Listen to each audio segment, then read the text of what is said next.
see yourself ultimately working with folks like Elon Musk and Vivek Ramaswamy, who will be heading? Yeah, I admire Mr. Musk. He's been involved in very important parts of American society, AI, SpaceX, and other kinds of things. Yes, he's on a different team, but that doesn't make me an enemy. I think it's undeniable that the case against Hunter Biden was really politically motivated, but I also think it's true that the trial in New York for Trump that was political as well too. Confidence in these kinds of institutions have been damaged by these kinds of cases. What's going on, guys? We got to talk about the cackling hens again at The View. Okay, these women, completely deranged, insane lunatics. You all know this already. Okay, this is basically turned into a glorified Trump hating show. Okay, just a bunch of we hate Trump every single day, including the so-called conservatives on the panel. Okay, they decided to go along and get along instead of actually arguing and debating things rationally, and is basically turned into a show that is more fun to make fun of than to just actually watch because of any meaning that it has. So we got Senator John Fetterman on, okay, low-key based John Fetterman, okay, red pill Fetterman, because lately he's had some pretty base takes. He's been going against the Democrat narratives and against the lies and gaslighting, including saying the economy's great when you have sky-high prices where the average, including middle class, I'd argue upper middle class American can barely get by, much less the poor and impoverished American. You can't brag about an amazing economy and say you're for the working class at the same time when the working class is telling you, hey man, I can't afford groceries and rent and my mortgage. He also gets into men and how the Democrat Party has turned men off, just being basically the glorified pro-abortion party, the pro-killing children party. He even calls out the lawfare against Donald Trump and this whole pardon situation has gotten out of control. Without further ado, let's get into it. John Fetterman has built his political career on calling it like he sees it, and we have a lot to talk to him about right now. So please welcome back Senator John Fetterman. Why is John Fetterman the only guy who couldn't be bothered to make it to the damn studio? This is so Fetterman-like, and he's doing his interview in a damn hoodie.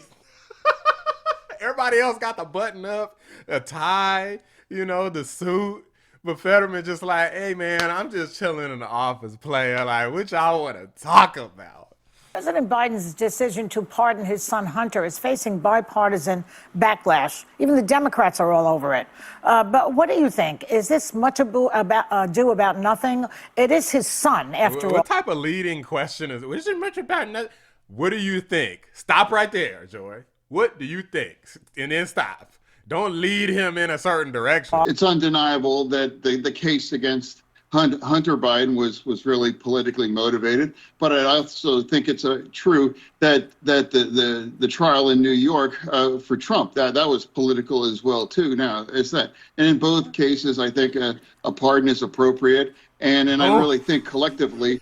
Whoa! Not John Fetterman calling out the radical left for politically motivated trials, okay?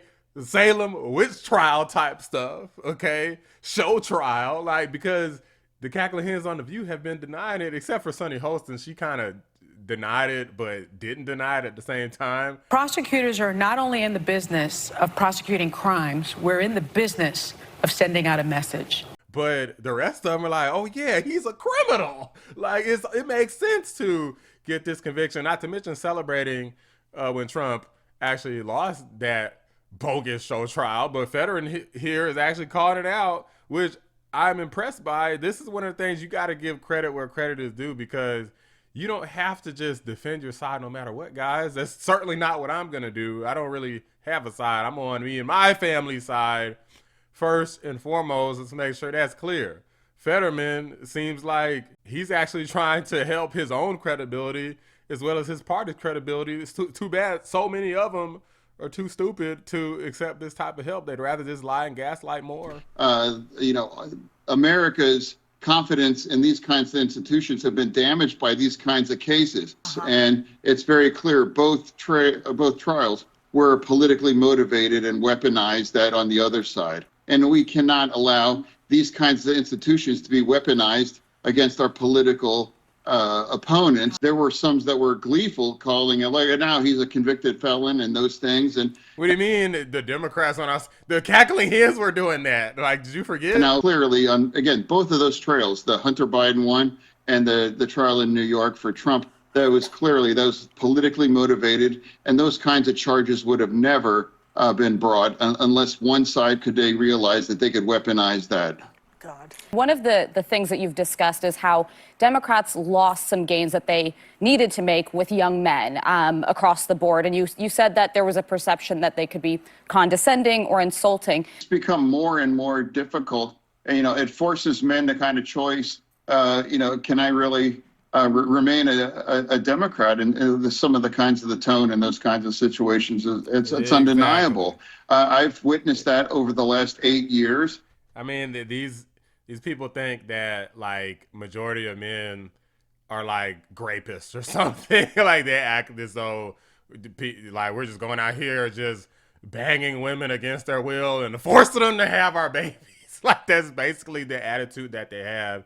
And that if you don't agree with the women, like you're a misogynist. If you don't vote black, you're racist, even if you're black and you supported other black candidates. But if you don't support this one, then you're racist. Everything is about name calling and shaming and is absolutely intentional. And that stuff works maybe on some of the younger men. And I mean, technically it works across the board, but I'm saying in terms of most, it works on younger people the most. It works strongly on women, that's for sure, like at pretty much any age. But even then, it works more on the younger women and on the younger men. But as men get older, we're like, we don't give a damn how much shaming and guilt. We know what makes more rational sense to us. That's what we're going to vote for. And they didn't even try to give us anything. If you need votes, there needs to be something tangible. You don't just try to shame everyone into doing what you want us to do. That's what this fool Obama tried. And look how that worked out. Now, whether it's bros or the manosphere and all these, clearly those are negative kinds of terms. And if you talk down with them or you make them part of the problem, or it's all because of you and your fault, then of course they're going to find an alternative. And that's what they've done that. Not to mention it was lame as hell. White dudes for Harris. Tim Walz. Like, who the hell wants to...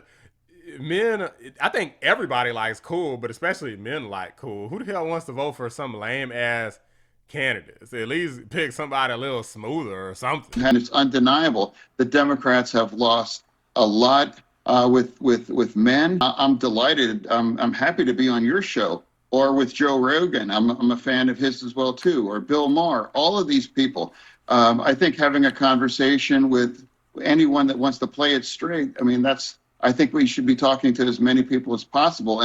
And I'm not sure where we're able to bring that back without a long-term kind of a strategy to re-engage them, because it's undeniable. There's been serious erosion. Trump is terrorizing migrants by threatening to call on the military to round them up on U.S. soil and threats to punish the media who don't fall in line. Jose, he's also imposing tariffs that everybody says could send prices soaring. Of all of that, Senator, what worries you the most? What type of question is ours? Well, nothing really worries me. Because right now nothing has really happened yet. Trump. Boom! Nothing's happened. They're like, be worried, John Fetterman. Be worried, Democrat. That's their whole strategy with Trump, is be worried about something that hasn't happened yet. These are old people. Like, isn't she like 80 in her 80s? I know she pretty up there. And she's still talking about being worried about some issue that hasn't happened yet. These people are crazy. Now it's 6 weeks out before he's even going to be inaugurated. But America signed up for this. It's undeniable. He won the popular vote, and he ran the table, including my state as well, too. This is what America decided. There's going to be plenty of people that are going to freak out, or they're going to have these kinds of extreme reactions. But I won't be one of them. But but I'm going to Oh. react, and I'm going to be very selective on picking my own fights. Respect. This is how you need to. Yo, can we give John Fetterman a clap? Like, this guy might actually have a future. I do think that he's a clown, and I like making fun of him sometimes because there's a lot of things about him that I don't like. However, this guy is kind of base. He's like, why the hell would I react so crazily to every little thing, every allegation, every speculation? He doesn't have the Trump derangement, guys. This is a guy who hasn't been infected yet. He doesn't have the illness. He doesn't have that. He's not sick in the head, even though he's the only one I think he had like a couple strokes or something. And he's the one, has that like, is that the solution? Have a couple strokes and you don't have Trump derangement? Because the people with the regular, normal, non-stroked out brains seem to have lost their effing minds. It's insane. But shout out to John Fetterman for calling it how it is, something that a lot of the radical left politicians are too cowardly to do. If more people get like Fetterman, then maybe they'll stand a chance in the future. But if they sit out here and keep lying and gaslighting and BSing Americans every single day, saying that the pardon for Hunter was okay, saying that Trump shouldn't be pardoned, saying that Hunter's case was politically motivated, but Trump's wasn't, just lies after lie after lie. Oh, we did target men. They were just racist and misogynist. Being stupid is why the Democrats lost. Fetterman seems to realize that. If those other politicians can't figure it out, they're going to get their ass beat again. And I can't wait. I hope they stay stupid so that they can continue to lose. But those are just my thoughts, guys. Let me know what you guys think. Drop a like on the video. Subscribe to the channel if you're new. I appreciate you watching the Black Anomaly Rising channel. I'm out. And when we ask or demand people to not believe what they see and see those kind of numbers, that's not a problem, it's like, well, then you lose about that 100%.